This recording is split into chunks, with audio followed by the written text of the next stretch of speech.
buenas noches. Es un gusto saludarlos y decirles bienvenidos a Sala de Prensa. Perú nuevamente vive una crisis política producto de la destitución del ahora expresidente Pedro Castillo. Recordemos que Castillo intentó disolver el Congreso, pero lo hizo sin calcular las consecuencias, pues en cuestión de horas se quedó sin respaldo y el mismo legislativo lo destituyó y juramentó a la vicepresidenta Dina Boluarte. Castillo no solo perdió el cargo, también su libertad.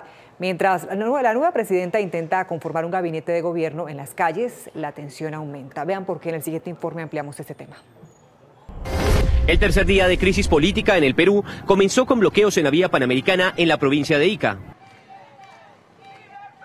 Y es que seguidores del expresidente Pedro Castillo se mantienen en varios puntos del país exigiendo el adelanto de elecciones. Incluso hay protestas frente a la cárcel donde Castillo cumple su detención preventiva de 7 días. Han secuestrado a nuestro presidente inculpándole de un delito irreal, lo han detenido arbitrariamente y lo tienen aquí en la Dinoes y estamos temiendo por su vida. Ya están viniendo todas, de todas las regiones para poder pedir la libertad de nuestro presidente. El abogado defensor de Pedro Castillo habló sobre el camino jurídico que le espera al exmandatario y sobre versiones que hablan de que al exmandatario le habrían suministrado una bebida minutos antes de su intervención del pasado miércoles. Se va a interponer recurso de apelación contra la detención preliminar. Yo no he empleado nunca el término drogado, ni con brebaje, ni nada de efectos narcóticos, nada. Por lo tanto, yo no le puedo contestar a eso. Entre tanto, la presidenta interina Dina Boluarte participó hoy en la ceremonia del Día del Ejército Peruano y esta tarde se reunirá con diversos sectores políticos del país. Vamos a analizar esta crisis, a entender lo que está pasando hoy en las calles de Lima y en otras ciudades de Perú. Es por eso que nos acompaña José Vázquez. José es periodista, escritor, cronista de varios momentos políticos en el vecino país. José, bienvenido a Sala de Prensa. ¿Cómo está? Buenas noches. ¿Cómo está? Buenas noches. José, quiero que comencemos, como diríamos, desde el principio, por entender qué fue lo que desató esta crisis. Algunos hablan de intento de golpe de Estado por parte de Castillo con su intento de disolución del Congreso, pero rebobinemos la película. ¿Qué es lo que pasa? Bueno, ha sido una crisis sostenida en realidad desde que empezó el gobierno de Pedro Castillo aquí en el Perú. Esta confrontación con la oposición que llegó a un momento, digamos, ya que no se podía retroceder con esta tercera moción de vacancia que se produce el mismo día miércoles. Ese día, en la mañana, la Comisión de Fiscalización del Parlamento le toma declaraciones a Salatiel Marrufo. Salatiel Marrufo es un exfuncionario del Ministerio de Vivienda. Esta persona da unas revelaciones que realmente arrinconan de alguna manera al gobierno, porque es la primera vez que se escucha decir a un testigo que le habría dado dinero directamente al jefe de Estado, bueno, a la ahora expresidente Pedro Castillo. 100.000 soles dijo que le dio directamente a él. Es más, habló también de 480.000 soles que le dio en este caso a Gloria, que es la hermana de Pedro Castillo. Entonces, estas dos revelaciones ya habían complicado demasiada la situación de Pedro Castillo ante el Congreso de la República. Presionado por esto es que él, de manera sorpresiva, no se había dado un comunicado de prensa a los medios de comunicación ni nada, da este discurso a la nación, este mensaje en el que uno va escuchando y, digamos, va dando cuenta, se da dando cuenta de que estaba ya en una actitud mucho más confrontacional y dice que disuelve el Congreso de la República. Esto, sin embargo, ha durado poco tiempo, esta decisión que ha tomado, porque no tuvo el respaldo de las Fuerzas Armadas, que eran determinantes para que se concrete este autogolpe de Estado, y el Congreso inmediatamente reacciona y termina vacándolo sin ningún debate. De frente se fueron a la votación, superaron los 100 votos que se requieren 87, pero sobrepasaron abiertamente esta cantidad de votos y finalmente lo retiran, lo vacan de la presidencia de la República. Él luego intenta ir a la Embajada de México, ya se ha confirmado que había solicitado asilo en ese país, pero en el camino, luego de que su propia escolta informara de que se estaba dirigiendo con rumbo hasta esta embajada, es que lo detiene por este delito, presunto delito que habría cometido el señor Pedro Castillo, por lo cual ahora se encuentra en la DINOES, ¿no? El delito de rebelión y sedición, por lo que se le ha ampliado incluso esta detención por 7 días de manera preliminar. En este momento, en la Fiscalía de la Nación, se viene recabando el testimonio de 15 exministros de Pedro Castillo, ¿no? Para José, es que antes de adelantar, perdón que te interrumpa, es sí. que antes de seguir me gustaría que nos detuviéramos un momento. No es la primera vez que intentaban destituir a Castillo, ¿no? Entiendo que ya eran dos ocasiones más, ¿no? ¿Qué pasó esta vez de diferente? Antes de seguir avanzando en esa cronología, ¿qué pasó esta vez de diferente? ¿Cómo es que se logra y por qué en las anteriores dos ocasiones no habían logrado destituirlo? Fueron dos momentos anteriores en los que buscaron vacar a Castillo. En el primero, ni siquiera se llegó a admitir la moción de vacancia, es decir, de que el Pleno llame al presidente para que dé esos descargos. Quedó ahí nomás. La segunda moción de vacancia sí se consiguió que el señor Pedro Castillo, en este caso, acuda a el Parlamento, ¿no? Ahí sí él se defendió con su abogado, con su defensa, dieron, digamos, sus argumentos y no se consiguió vacarlo. No había los votos. En realidad, mucho se discutía de si esta tercera vacancia también conseguía los votos necesarios para que él sea vacado, porque son 87 votos. Es un número grande el que se requiere para sacarlo de la presidencia de la República, porque él sí tiene bancadas que eran afines al gobierno, varias bancadas que han sido repartidas después de que se resquebrajó el partido político que lo llevó a la presidencia, es decir, Perú Libre. En esos momentos no había, digamos, algo que lo incriminara directamente hacia él. Siempre era en el entorno de la familia, en el entorno de ministros, en el entorno de asesores. Fue determinante lo que se produjo en la mañana, en lo que les comentaba, estas declaraciones de Salatiel Marruf, que en la práctica era como el cajero de este gobierno, el cajero que tenía el dinero para estos actos de corrupción. Y él, en su testimonio ante la Comisión de Fiscalización, algo que ha sido televisado, ha sido transmitido de manera abierta a todas las personas, a todos los peruanos, dice que sí, por primera vez, le había entregado dinero en las manos de el ahora expresidente Pedro Castillo. Esto ha sido determinante. Esto terminó, digamos, de poner contra la pared al gobierno de Castillo y de hacerle pensar de que sí iban a llegar a conseguir los 87 votos para su vacancia. Es por eso que él, de manera apresurada, intenta parar esta situación disolviendo el Congreso de la República, pero no tenía el respaldo de las Fuerzas Armadas que habrían terminado de inclinar la balanza a favor de uno de los otros lados, decidió permanecer imperturbable, ¿no? Respetar el Estado democrático, el Estado de Derecho, el equilibrio de poderes. Es más, eso ha sido algo que ha destacado hoy día la presidenta Dina Boluarte en esta actividad que ha tenido por el Día del Ejército.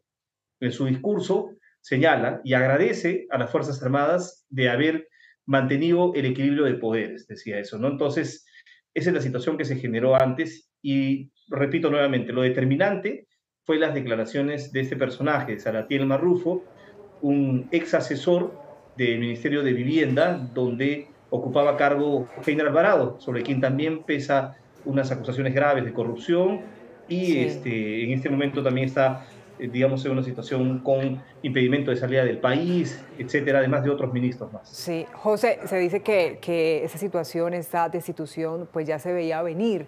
Sin embargo, a pesar de ese descontento por parte del pueblo peruano, pues hoy en día se siente un ambiente de polarización en las calles. ¿O usted cómo lo percibe?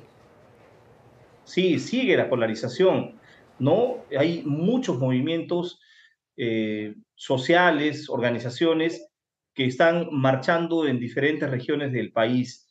Lo mostraban ustedes en esta nota. Ica ya han cerrado las calles, han cerrado las vías de salida y de acceso de esta importante región, estaban quemando llantas y la gente que está protestando está muy beligerante, muy agresiva, han parado vehículos con pasajeros, han estado agrediendo también a algunos conductores. Y no solamente pasa acá, sino también en el norte del país, también hay diferentes sectores, rondas campesinas que siempre han sido, digamos, un sostén, un apoyo que tenía Pedro Castillo, están llegando de manera multitudinaria para, se dice, el fin de semana aquí a Lima. Entonces vamos a tener varios movimientos, varias movilizaciones en la capital en los próximos días. En Apurímac, que es una zona importante también, donde hay un corredor minero que mueve mucho dinero, que Yabeco se llama esta mina, También hay pobladores que han cerrado las vías de acceso y de salida de este corredor minero y también vendrían a Lima este sector. Entonces sí hay movilizaciones de parte de algunos, digamos, sectores que son simpatizantes de Pedro Castillo, pero que están pidiendo no su regreso, sino más bien nuevas elecciones y que sea liberado de esta detención preliminar que está cumpliendo ahora por 7 días. A pesar de la posesión de Dina Boluarte y de su discurso, como lo aseguraba, mencionando que terminaría su periodo, ¿es posible o se convocarán a elecciones? ¿Eso de qué depende, José? Mira, el día que asume Dina Boluarte como presidenta de la República, dice efectivamente que este gobierno ha sido elegido hasta el 2026. Ayer mismo, en unas declaraciones a la prensa, sostuvo también que eso era, digamos, dentro del marco constitucional lo que había decidido la población. Pero hoy día, en la mañana, en unas declaraciones que dio, ha retrocedido en esta posición. Ha dicho que sí es una posibilidad del adelanto de elecciones. Es más, hoy día ha sostenido una serie de reuniones con diferentes líderes políticos de distintas bancadas del Parlamento. Sobre todo, se ha reunido con bancadas que eran oposición al gobierno de Pedro Castillo. ¿No? Estamos hablando de Renovación Popular, Fuerza Popular, Avanza País y otras más. Y estas bancadas han marcado una posición justamente sobre este tema que tú me preguntas. Y ellos están, digamos, a favor de que se adelante las elecciones. Hoy día también hay otro grupo importante de partidos políticos, de bancadas, y van en la misma línea, al adelanto de elecciones. Incluso ya han puesto una fecha. Han dicho que podría ser para inicios del 2024, para febrero. Entre febrero y abril del 2024 debería producirse las nuevas elecciones generales para tener un gobierno a partir de julio del 2024. Entonces, es un escenario que de pronto sí podría ocurrir, porque ya hay una apertura de Dina Boluarte hasta, digamos, a esa posibilidad. Vamos a ver qué terminan decidiendo las fuerzas políticas, pero todavía estamos viviendo con mucha tensión. Y acá hay algo que es muy anecdótico, ¿no? Las bancadas que eran afines al gobierno de Pedro Castillo, ahora más bien parecen ser de oposición de Dina Boluarte, porque Perú Libre ya ha mostrado su descontento y ha dicho que no se va a reunir con ella para tender puentes, para tener diálogo. Ya se han negado a esta posibilidad. Podemos Perú, que también era una bancada cercana a Pedro Castillo, tampoco se van a reunir con Dina Boluarte, y parece que va a ocurrir lo mismo con las otras bancadas que eran afines a Pedro Castillo. Es que además se le ha criticado mucho su postura oportunista, se podría decir, pues tengo entendido que era muy cercana en su momento al presidente. ¿Cómo se entiende además que alguien que fue fórmula presidencial de una persona que hoy está señalada por corrupción y por otros delitos, investigada por esos delitos, ahora pues menciona en su discurso que su lucha es justamente contra la corrupción y que quiera desligarse de alguna manera de los actos de Pedro Castillo? ¿O no? ¿Cómo lo entendemos, José? Bueno, lo que está cumpliendo Dina Boluarte es la sucesión presidencial que está establecida dentro de la Constitución Política del Perú. Si se vaca al presidente elegido, digamos, en las urnas, el que tiene que seguirlo es el vicepresidente. Ya ha ocurrido una situación similar antes aquí en el país con Martín Vizcarra, que sucedió a Pedro Pablo Kuczynski, y luego fue vacado, lamentablemente también, o bien vacado, no sé cómo se quiera ver esta situación. Algunos sí la tildan de oportunista, de que traicionó a Pedro Castillo, pero lo cierto es que ella está cumpliendo finalmente con el deber que se establece dentro de la Constitución, no dentro de lo que está estipulado allí. Si ella renunciaba, quien asumía en este caso la presidencia de la República hubiera sido el presidente del Congreso, el señor José William Zapata, y también él sí hubiera tenido que convocar más rápido, digamos, a elecciones presidenciales y elecciones generales. Entonces, hay dos posiciones ahí encontradas, ¿no? Dentro de lo que dice la ciudadanía, ¿no? Unos que la ven como una oportunista que traicionó a Pedro Castillo y otros, como los que les he explicado, que simplemente está cumpliendo con el deber que está establecida dentro de la Constitución, que es darle continuidad a este gobierno hasta que se tome una posición de si se adelantan o no se adelantan las elecciones. Pero ya la situación o la relación con Pedro Castillo, es cierto, venía desgastada desde hace algún tiempo, ¿no? Cuando renuncia Aníbal Torres al gabinete, el ex premier de Pedro Castillo, asume Betsy Chávez, ¿no es cierto? Y Betsy Chávez, la jefa del gabinete de Pedro Castillo reciente, no tenía una buena relación con Dina Boluarte, no se llevaban. En ese momento, Dina da un comunicado a través de sus redes sociales y señala que ella no iba a participar en ese instante en ningún gabinete que se conforme a partir del Ejecutivo, ¿no? Entonces ya desde ahí veíamos que había un distanciamiento entre Dina Boluarte y Pedro Castillo, el Ejecutivo, el gobierno. Y esto parece que todavía se vino desgastando más todavía los últimos días. Y acá hubo una situación que fue muy llamativa, muy anecdótica, muy significativa, aunque dicen que en política no hay coincidencias. Dina Boluarte estaba afrontando un proceso de inhabilitación en el Congreso de la República porque ella ocupó un cargo en un club de Apurímac, un cargo como presidenta de este club de Apurímac cuando era ya funcionaria del Estado, cuando era ministra de Desarrollo e Inclusión Social. Esto no se puede producir en nuestro país, ¿no? No puede ocupar un cargo de funcionario y a la vez ser presidenta de un club departamental privado. No se puede, no está establecido. Y esto se denunció, se decía que había cometido una infracción constitucional, la buscaban inhabilitar por 5 años. Eso se dio unos días antes de producirse la vacancia de Pedro Castillo. El viernes de la semana pasada sesiona la Subcomisión de Acusaciones Constitucionales, que era la encargada de justamente ver si la inhabilitaban o si seguía el camino para su inhabilitación. Y esta comisión, de manera sorpresiva, con los votos incluso de la oposición, la salvaron de este proceso. Entonces ya se veía alguna situación extraña ahí, ¿no? Es verdad. Bueno, pues quisiera aprovechar esos últimos minutos pidiéndote que nos expliques un poco sobre esta situación judicial que vive en este momento Pedro Castillo. ¿Qué puede pasar? Porque recuérdanos, por favor, por qué se lo investiga y qué tanto puede evolucionar esa investigación. ¿Él permanecería en el país o aceptaría ese asilo político que le ofreció Andrés Manuel López Obrador en México? Sí. Exacto. Bueno, él está afrontando una acusación por el delito de rebelión y sedición. Eso es algo que también llamó mucho la atención porque nunca se había producido un escenario de esa naturaleza en nuestro país. La primera es que un presidente es denunciado o un expresidente es denunciado por estos delitos que te comentaba, ¿no? Por eso es que en flagrancia se le detiene inmediatamente y se le lleva a la DIROES, que es este local de la policía, digamos, acondicionado especialmente para tener ahí a algún exfuncionario, algún expresidente de manera preventiva detenido, ¿no? Y cuando nosotros pensábamos que iba a salir porque esta detención por flagrancia, por el delito de rebelión y sedición, solamente dura 48 horas. Sin embargo, inmediatamente el Ministerio Público pidió una ampliación por una detención preliminar para que sea 7 días más los que permanezca él en esta sede de la DINOES. Y así finalmente se produjo. Él entonces debería permanecer hasta la próxima semana. En ese tiempo, el Ministerio Público, la Fiscalía de la Nación, tiene que juntar la documentación necesaria, tiene que juntar las pruebas necesarias para formular ya un pedido al Congreso de la República para que el Parlamento le levante el fuero a Pedro Castillo, es decir, la inmunidad que tiene por haber sido presidente de la República, ¿no? Acá un expresidente tiene 5 años de inmunidad.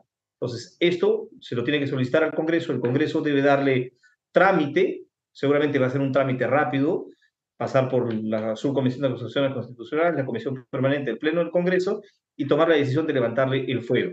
Si así ocurre, ya en ese instante el Ministerio Público podría pedir una prisión preventiva para Pedro Castillo. Todo apunta a que así va a ocurrir. ¿Por qué? Porque hoy mismo 15 ministros, 15 exministros de Pedro Castillo han estado en el Ministerio Público dando su testimonio, sus declaraciones sobre cómo se produjo el discurso del exmandatario sobre la disolución del Congreso. ¿Quiénes participaron? Porque lo que se aduce desde el expresidente Castillo y todos sus allegados es que nunca hubo un documento oficial que hable de la disolución o del cierre del Congreso de la República. Solo dicen que fue un dicho del presidente, ¿no? Como un comentario, ¿no? Entonces, como no hay un documento firmado, no hay un Consejo de Ministros que haya aprobado esta decisión, entonces no se habría cometido delito. Es la posición incluso también del abogado. Hay otra vía que también están buscando algunos defensores de Castillo de decir que él no estaba consciente completamente ese día. que de pronto había recibido un brebaje. Lo hemos escuchado decírselo a un sobrino de Pedro Castillo y también a un congresista, el señor Bellido, que fue premier, el primer premier de Pedro Castillo, también ha señalado eso, que él no estaba consciente, que estaba ido, que no se acuerda haber dicho esas palabras, dice. Entonces va más o menos así la cosa. Pues ya veremos entonces cómo avanza este episodio lamentable para Perú. La verdad, la historia de los últimos años pues está registrando una historia muy lamentable para Perú con sus gobernantes. Estamos hablando de tantos mandatarios en tan pocos años y con estos antecedentes de corrupción. Muchas gracias, José Vázquez, por acompañarnos esta noche aquí en Sala de Prensa para ayudarnos a entender un poco más lo que ocurre en nuestro vecino país. Un abrazo. Gracias a ustedes, nos vemos. Y a ustedes que están conectados con nosotros, gracias por acompañarnos. Los dejamos con más en nuestra programación. Somos Sala de Prensa. Buenas noches, que descansen.